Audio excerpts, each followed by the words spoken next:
salaamaaleykum la famille mbokk yi ziar naa leen seen mbokk seen xarit Salam Pro Staff ñëwaat naa ci seen vidéo yi ñuy faral di def saa su nekk vidéo tey bi nag dañuy ànd ak yi ñu découvrir benn chambre boo xamante ne jot nañ ko réaliser donc vidéo bii nii dinañ leen woon début ba ci fin bi nan la ñuy dajee plafond bi ak naka la ñuy defaree beneen faux plafond bu bees faux plafond bi ngeen di gis nii dañuy ñëw di ko dajji comme ni ngeen ko gisee nii donc avant tout boo ñëwee balaa ngaa dajji dara da ngay dem nga couper sa compteur bi mooy disjoncteur bi nga couper ko ba nga xamante ne amatul courant soo ci paree nga soog a ñëw démonter sa lampe donc alerte la képp koo xamante ne chauffeur ngay yëngu ci wàllum bâtiment parfois ñu woola ci ay décoration yoo xamante ne da ngay dindi di defaraat yeneen ñu bees bu fekkee kër gu ñu dëkk la te kër gi am na courant da ngay dem nga couper courant bi ba pare ba nga xamante ne yow sécuriser nga sa bopp ba pare nga soog a dajji faux plafond ndax kat mën nga dagg boo yemee ci fil bu am courant nga am ci problème bu mag donc dee leen ko éviter aywa sama gars yi donc fii coupé nañ courant bi ba démonter lampe louche bi bu ngeen gisee ñu dajji faux plafond bi nii du question que ne faux plafond bi dëgërut wala faux plafond bi dafa commencé dajjeeku wala dafa am ay fissure déedéet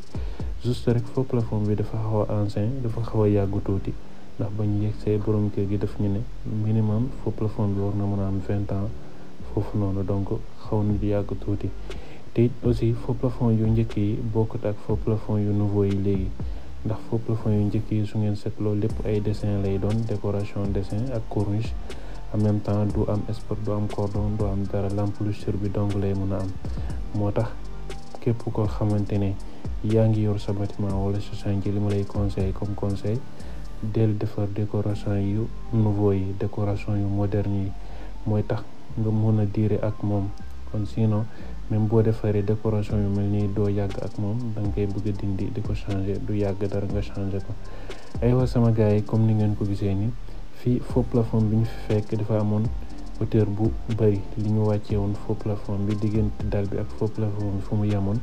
dafa bëri woon lool minimum mot na 40 centimètres donc man ba ma ñëwee damay tooj plafond bi ci kaw dama ko yëkkati ba mu am 20 centimètres maanaam diggante faux plafond bi ak fi seen faux plafond bi yemoon mot na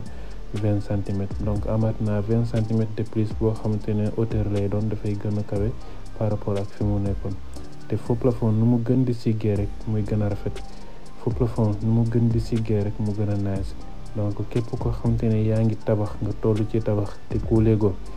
defal le maximum ba sa dal bi nekk dal bu siggi boo xamante ne bu kawe la donc loolu moo lay mën a permettre nga mën a am ay décoration yu rafet nga xam ne boo teeñee si di nga mën a gis faux plafond bu kawe bu rafet donc sama gars yi fii gis ngeen tëj nañ faux plafond bi ba commencé di def finition bi donc ñu ngi finir décoration faux plafond bi donc fii nii pare nañ def finition bi ñu ngi nettoyer chantier bi di wàccee bagage yi képp koo xamante ne liggéey nga ba noppi da ngay nettoyer setal ba mu set wi ndax kat liggéey fu ñu dëkk bokkul ak liggéey foo xamante ne chantier la même bu fekkee chantier la boo paree da ngay nettoyer waxuma laa nag foo xamante ne gars yi dañ fa dëkk te aussi képp koo xamante ne soxla nga ñu liggéeyal la sa salon wala sa chambre dañuy teel a prévenir nga teel ñu indi message nga teel a programme ndax kat pour ñu bàyyi chantier lémm ñëw pour décorer la sa chambre wala sa salon donc clients yi ngeen comprendre ñu du bañeel du dara waaye parfois boo woowee nit pour benn salon wala pour benn chambre des fois temps bi day xat bu yoree chantier boo xam ne premier étage wala deuxième étage wala sax quatrième étage day jafe lool pour mu bàyyi lépp lu muy def ñëw defal la sa chambre waaye nag lépp loo xamante ne clients yi teewoo nañ ko loolu suñu farata la dañ koy faratal ngir ñu defal leen ko ndax kat nit ku nekk fi sa doole toll ak fi nga bëgg li nga bëgg a defarlu li nga bëgg a décorer donc sa yitte mooy suñu farata aywa sama gars yi gis ngeen ne fii pare nañ décorer faux plafond bi ñu ngi carrelé waaye nag carrelage bii ngeen di gis nii wuute nag carrelage bi ngeen doon gis donc carrelage bi ni colle lay am dañuy ñëw ñu coller carreaux yi directement ci kaw carreaux yu anciens yi fi nekkoon donc boo ko coller directement ci kaw carreaux yu anciens yi bu fekkee liggéey bu set la wala carreleur bu aay la donc di nga mën a am liggéey bu set en même temps dina la permettre doo décaper carreaux yi fi nekkoon carreaux yi nga fi fekk doo ko décaper da nga koy teg ci kawam doo am benn charge boo xamante ne dina la empêcher wala dina diisal sa dal. Donc doo ci dóor ay marteau yu diis tamit aussi, ndax kat bu demee ba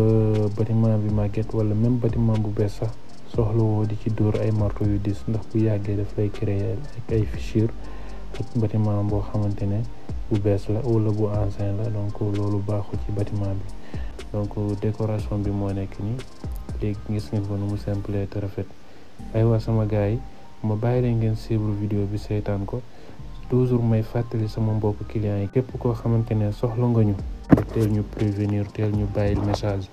mooy tax ñu mun la teel a programme saa boo ñu soxla moment yooyu noonu dañuy mën a jëflante ak yow.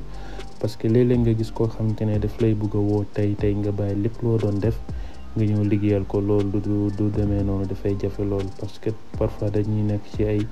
ay liggéey yoo xamante ne dafay jafe loolu pour que ñu bàyyi lépp mun a ñëw liggéey ak yow directement. Donc képp koo xamante ne woo nga ñu ñëw réaliser la ci saa si, donc xamal ne da nga ci tombé, waaye c'est rare ndax liggéey bi parfois daf ñuy tànc ci lool. waaye nag comme ni ma ko waxee sànq rek, seen yitte mooy suñu farata. Aywa sama gars yi, décoration baa ngi nii ngeen di gis, simple na, rafet na. Surtout tamit aussi di fàttali sama mbokk clients yi, képp koo xamante ne soxla nga ñu déplacer pour que nga am sa devis, boo ñu contacter ñun ne ñu rek dama bëgg a am ay information lu jëm ci wàllum faux plafond bi, dinañ la informer ne la lii nii lay demee, lii nii lay demee. Bu fekkee da ngaa bëgg ay décoration yi nga xamante ne yu rafet la, yu simple la, ne ñu kat décoration yu simple yu rafet laa bëgg, prix yi nan lay demee ak yooyu noonu. Su ko defee dinañ la wax prix yi, saa boo jekkoo nga soog ñu woo ñu ñëw réaliser la sa faux plafond. Ndax léeg-léeg nga gis koo xamante ne daf lay déplacer, nga dem ba ci bërëb ba nga jël mesures yi, jël lépp defal ko devis, waaye boobu nga koy gëj a dégg. waaye loolu diñ ko conseillé benn client. Donc sama gars yi, di leen jaajëfal encore une fois, di leen baalu ak ci weeru koor gi, di ñaan yàlla mu bool ñu jéggal ñu, may ñu fekkee ko ay at. Jaa ngeen jëf sama gars yi, ba prochaine vidéo incha allah. Allez, ciao ciao.